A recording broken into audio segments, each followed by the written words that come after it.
online marketing is a huge umbrella term. And I do performance advertising. That's like what I do, which is you give me $1, I give you back 2. That's my goal in life, right?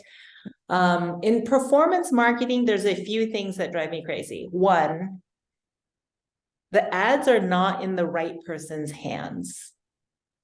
So kind of an underinvestment play of like, okay, we're going to give this to our MBA intern.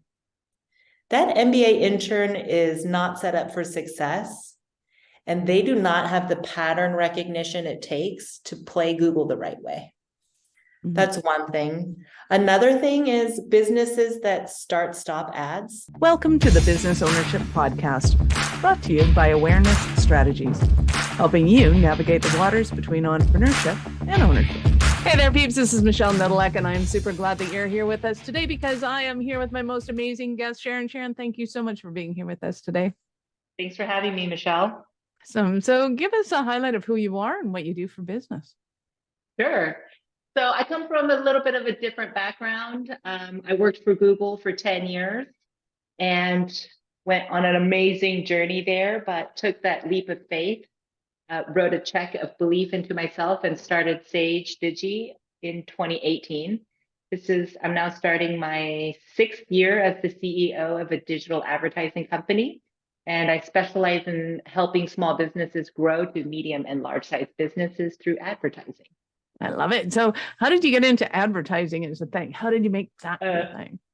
That's what I do now didn't exist when I was in college. At UCLA, I was a violin performance and history major. I went to pursue a PhD in history at the University of Virginia. And there, by luck, I met a friend who was an early employee at Google. And so wanting to take a year off from my PhD course, I went to Google and I started off very entry level.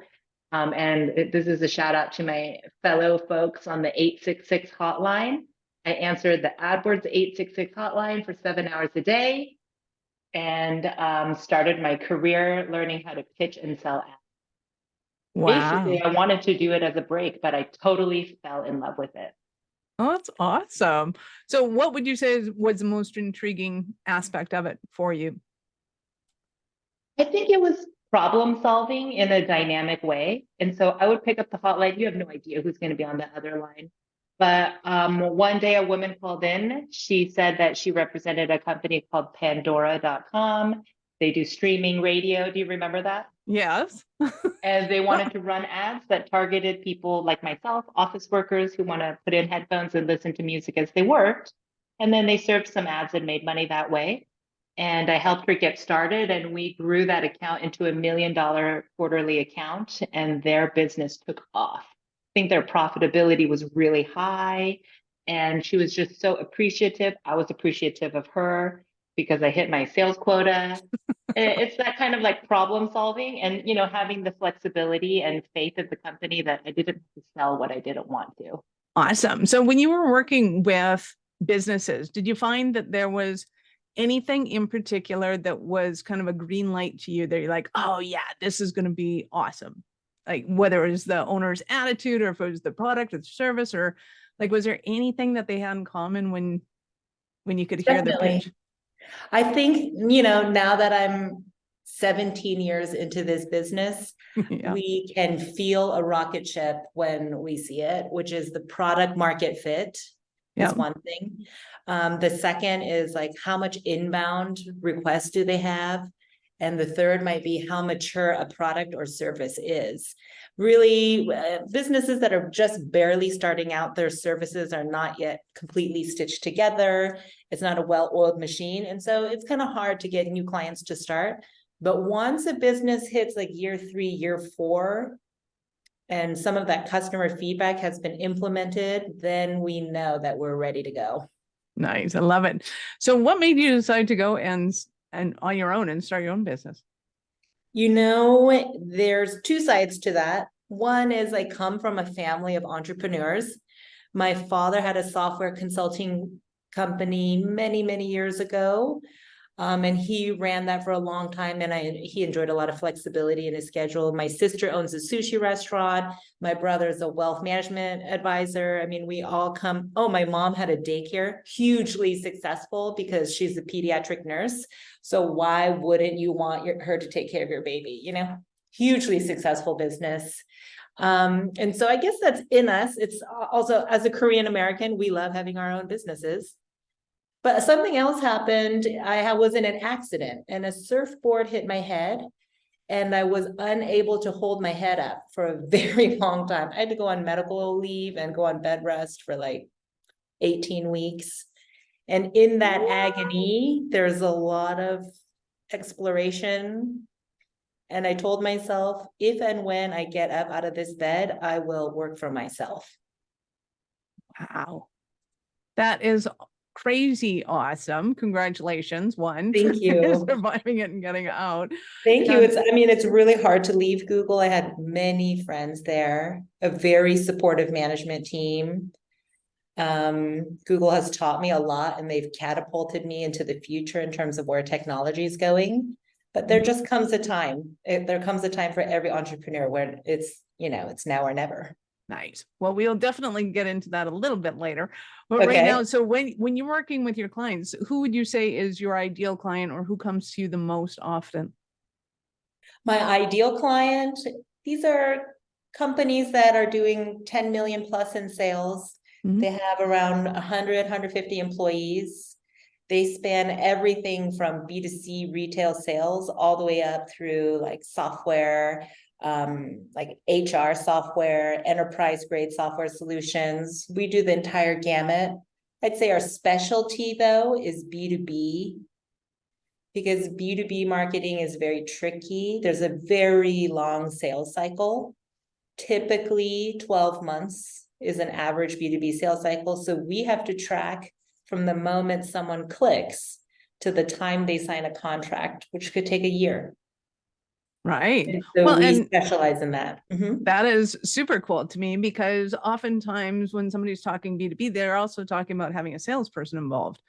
So is that part of that equation, or no? Or Absolutely. The salesperson's feedback and the quality of leads that we're delivering them is super important. So after around a couple of months of our ads being live, so these are Google ads, right? Someone's searching for best HR software. They click on your ad, fill out a form, and download some free piece of content. Then the salesperson's following up. They'll give us feedback. Like, these leads seem small. Or one is like, sometimes they get kind of spammy emails, something that nobody would ever answer. So we make adjustments. That salesperson's feedback is very, very important. And also we consult them on how they can automate their process. Nice. So if the salesperson, if the salesperson is not following up within minutes, someone is Googling something else. Mm-hmm. So the timing of that needs to be automated. Thank you for downloading. Someone's going to call you within X minutes. Nice. Love that. Well, and I think in consumer sales, people understand that when somebody's looking for, eyelashes or, something that they want it right now, right? They're not going to wait for a year to get it. But I would think that when somebody's looking up, wind turbines, maybe they're not kind of on the hunt as quickly as, I need Amazon to deliver a turbine. You're absolutely right. Folks who are making like industrial grade purchases, there are a lot of stakeholders at play. They're also not ready to pull the trigger right now. Mm-hmm. So in B2B marketing, we really advise people to build trust through their ads. Give them free content, white papers, case studies, testimonials for many months. You have to keep that drip going, and the leads do close. Wow. So somebody was talking a while ago about there being the right amount of kind of testimonials and white papers research that somebody can do. It's kind of like not enough wasn't enough, too much is too many. How do you know what to deliver with people? That's a great question. It's both art and science, but let the customers lead. If people are unsubscribing at that third email, maybe slow down your cadence. But what I like to do in the first email is say, you've now subscribed to a free 5 email series. These are the 5 emails you're going to get on Nice. this date, this date, this date. So they know what they're going to see. They can unsubscribe if they want. Mhm. But this content, it should be growing in, how punchy it is and how much value they deliver every week. So I think, I've even seen 8 email sequences that have maybe a 50% deliverability rate, which is huge. Wow. Yes, that's phenomenal. So would you say that there's a difference in particularly B2C to B2B and their ad structure and size of the companies and what's going on, or is it predominantly one or the other? B2C and B2B are very different when it comes to digital marketing. B2C, you get a lot of feedback. We have a ton of data and the sales cycle is short, unless you're selling cars, like $20,000, $50,000 items. And typically in B2C, that your ability to optimize is huge. In B2B, it's all about setting up your data the right way. So when you connect, for example, your CRM directly into your ads platform, when someone signs the signature and a deal closes, that sends data right back to Google. This person who clicked on this keyword and read this blog post closed. That's super valuable first-party data. And that connection needs to happen. It's B2B, it's super important that all the data points are connected the right way. Nice. I love that. What would you say, is there anything that in the industry of online marketing that you've seen other companies do that drives you crazy and you're like, people knew not to do that or not to look at that or not to otherwise? That's a great question. Online marketing is a huge umbrella term, and I do performance advertising. That's like what I do, which is you give me $1, I give you back 2. That's my goal in life, right? In performance marketing, there's a few things that drive me crazy. One, the ads are not in the right person's hands. So kind of an underinvestment play of like, okay, we're going to give this to our MBA intern. That MBA intern is not set up for success, and they do not have the pattern recognition it takes to play Google the right way. Mm-hmm. That's one thing. Another thing is businesses that start-stop ads. They're really hamstringing themselves, because if you have a 12-month sales cycle, then why is your ads test 30 days? How will you know? How will you know that you're making it to the end of that sales cycle? So that lack of commitment and understanding, I think, is something that entrepreneurs should really consider. Think about your sales cycle, and at a minimum, that's how long you have to run ads, but give it to the right hands. Nice. Okay, there's a third, if I can. Absolutely. Third is picking up that salesperson from Google. Now Google, they outsource a lot of their sales to third-party vendors who say they're calling from Google, but they're not actually Google employees. So the knowledge levels are different. And they're advising people to make changes, like use a broad match keyword. Never, ever use a broad match keyword unless you're insanely wealthy. You want more control than that. You want more control. So yeah, don't take their word as the right move.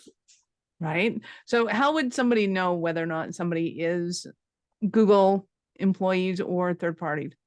You can ask them. I assume it's obvious, but you can straight up ask them. I'm like, so are you officially a Google employee or are you a third-party vendor? Because I wasn't sure if there were people out there that were kind of trying to pull a fast one and go, well, they'll have an @google.com email, but the vendors have that too. Yep. And sometimes just say like, yeah, what office do you sit in? They can tell you. But even Google employees, they have quotas. And so they're here to sell. They're here to sell on a feature. They're here to sell you on something, no matter how nice they are and how trustworthy they are. You got to read between those lines. Right. Well, and I often found it entertaining before I got into doing Google ads for clients, going like, obviously we want to make you money. That's the whole point. If you're making money, then we're making money, everybody's making money and everybody's happy. Yep. But some people treat it a little more transactionally than that. And it is really about, hey, you can pay us to do your ads and they may or may not work, which is very different to me than we are going to assess your market and attempt to connect with them, and we'll get feedback from your market. And this may take 6 months. Yeah. So talk to me about kind of the difference between transactional ad spends, if you want to put it that way, and actually kind of figuring out that art and science of how Google Ads actually works. Absolutely. I think, most freelancers who are charging around $75 to $100 an hour to get your ads set up and running, they're going to do just that. That's the transactional side, but you want to work with people who have a program. So you can go ahead and ask your vendors, and let me know if this is what you were asking, but ask them, like, what are you going to do post-click? Is it just all hands off? Because we want you to share a goal with us. All companies have quarterly goals. Share those with your ads person and have them carry that goal. The opening slide of every weekly recap should be, hey, this is the goal and this is what we're marching towards. Nice. Love it. So when you're working with somebody, what would you say is your favorite part of the business for you? Oh, I love founders. I'm a founder too. I have huge empathy for the fear cycle that we have to go through. Mhm. And also those wins that come.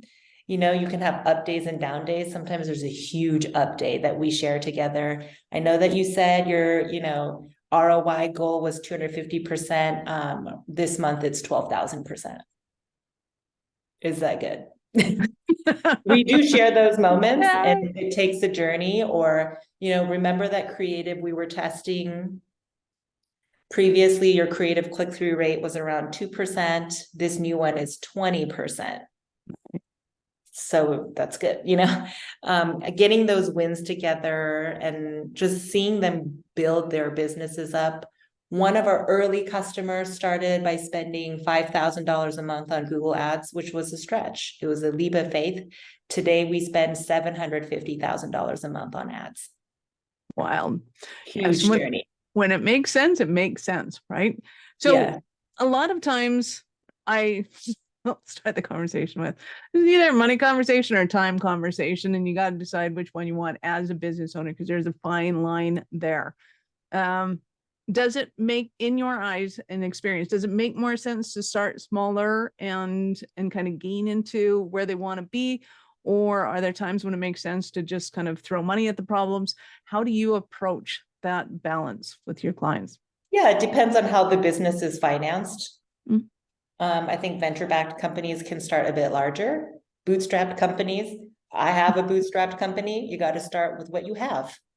And so I leave that completely up to the business owner to make that decision. For startups, I ask, do you have a 24-month runway? Mm-hmm.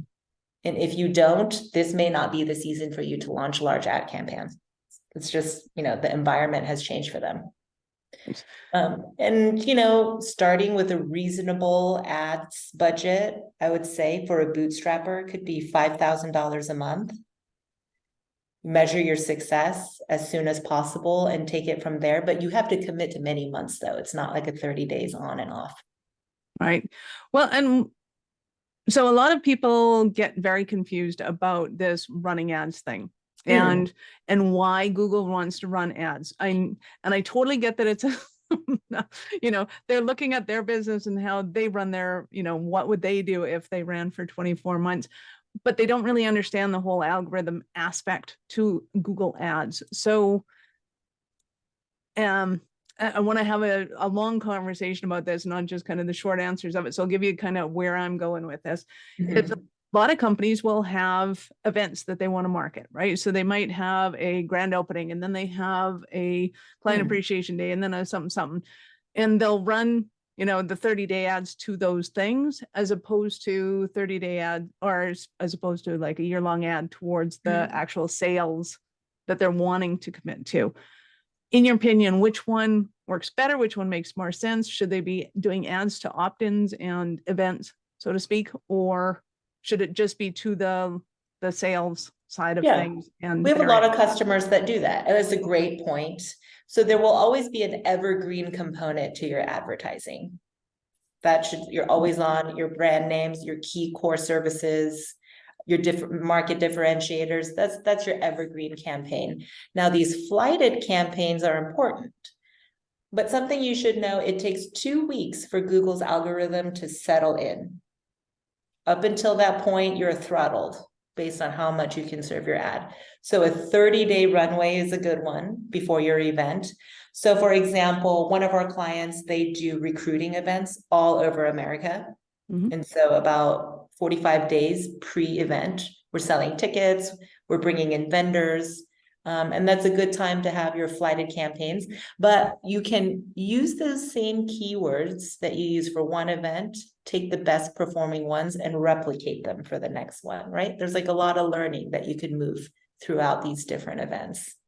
Nice. Love it. Well, and I know our audience is going to have 12 million questions for you, which is awesome. But can you give us an example of a Cinderella story of one of your clients? Oh, there's so many.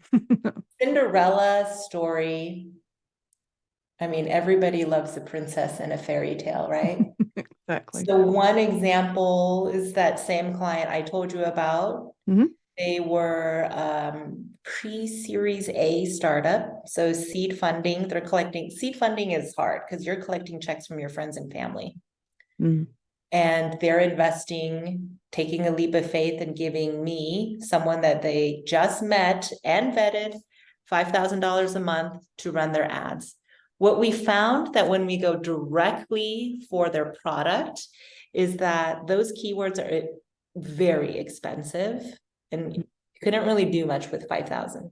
However, this product had features like side doors for customers to come in from. Those keywords cost 30% of the main ones. And so through that testing, we're able to actually acquire a lot of customers for less than what we originally thought.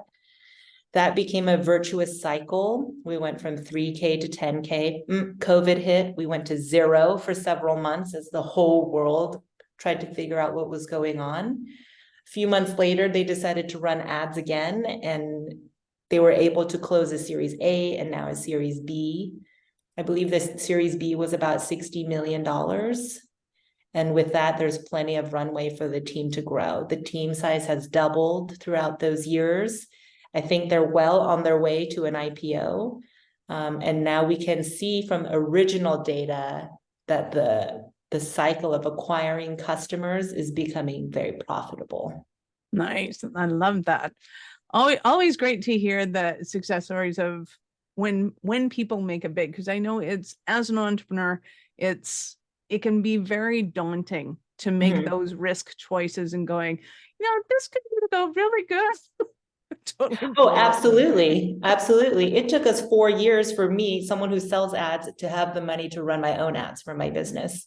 So, like, just don't go through that cycle of like, oh, I'm never going to make it. You will make it. It's just a matter of when. Nice. I love that. So what are some of the stumbling blocks that somebody might be having that's listening to this and going, oh my God, Sharon, I need you so badly? Oh, geez. Stumbling blocks could be like, my website isn't perfect. Or my lead forms aren't there yet. Or I haven't hired a digital marketing director yet. So when all of those things happen, that perfect day will never come. I'm telling you now. So just work with us. We will consult you. We'll fill in your talent gaps for the time being. And when that digital marketing director or VP does come in, they're going to inherit a beautiful bolt-on profit-making machine. It takes time. And so if the funds are there, then now is the time. Nice. Well, I would also say that if there's, well, actually, I'll let you answer this. So if somebody's got their business idea, they've got a core business, but they're like, this online marketing thing is really different. I don't know what an opt-in is. I don't know what kind of events we should be throwing. I don't know what kind of, like, what leads into the purchase kind of thing. At what point would you recommend that they connect with you to start that conversation? Yeah, it's a bit early to start throwing money at it if you don't know what cycle is acquiring customers. So you got to be doing, your lean methodology testing and trying all sorts of different ways. Mhm. Once you have a steady idea of like from lead to sales to close, you know what that flow of traffic is. And it could be minimal, talking one deal a month, but you see that there's a machine that's beginning to work. That's when it's time to throw ads. That's like throwing gas on the fire, and you can make that cycle work faster. I love it. So I know our listeners are going to want more from you. How did they start their that journey with you? Oh, thank you. I mean, you can go to our website, sagedigi.com, Mhm. and there's a way to connect with us right there. There you could chat with me directly. Or you can go to my LinkedIn, Sharon Park. You can find me on LinkedIn, connect with me. I love connecting with people there, and go ahead and shoot me a line. Nice. We will, of course, have all of Sharon's links in the notes, so you can scroll down, click on those, make sure you click on the new tab because we got more conversations coming up. So you had mentioned earlier that you come from a family of entrepreneurs, and that in that moment of kind of hanging out in bed, realized, hey, I want to start my own company. Would you say that that's when you realized that you were that special kind of crazy enough to become an entrepreneur, or did the bug bite earlier than We that? all know that entrepreneurs are crazy, and we got that bug bite early, right? When I was little, I would go and play violin out on the streets at like Pier 39 in San Francisco and make money. I'm talking for like a 7-year-old, I'm talking serious money. I also had a string quartet growing up, and we would charge, I wrote contracts, and we would go to weddings all up and down Silicon Valley. My dad would drop us off in our blue van. And I was like, Dad, just like drop me at the corner. Like, I don't want my customers to see you. But we would bill Aw. them $100 an hour per person. This is in the 90s. So we were like cranking money, and I really like food. So I would write in the contract that if the gig is during meal hour, the musicians have to be fed. Nice. Huge win. And like, Smart just, kid. it's much more than a lemonade stand like that. I like Right? that we did when I was like 5, but I'm like, we're moving on from this lemonade stand and making money. Somebody told me that if you run a business, don't run one that makes like $1 per transaction. Make one that makes $1 million per transaction. So you only really need a couple. So we're not there at that level, but that's the goal.